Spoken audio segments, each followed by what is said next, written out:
重打一顿，围着黑布的鹰架就这样倒在地上。宜兰员山乡春节期间正在举办灯会，不过却传出鹰架倒塌的意外，6米高的牌楼疑似不敌强风，直接倒了下来。当时这些人旁边的全部都不怕危险。有人说有人被压到，就救人，全部的人跑过去了，5分钟以内救护车就载走了。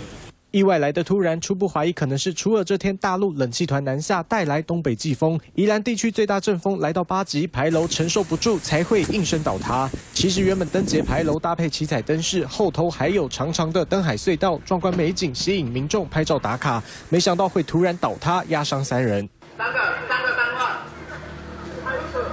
根据了解，被压伤的3人是一家3口，69岁的林姓老妇人骨盆骨折，意识模糊，伤势最严重；而9岁的吴姓孙女则是大腿骨折，牙齿断裂，幸好意识清楚。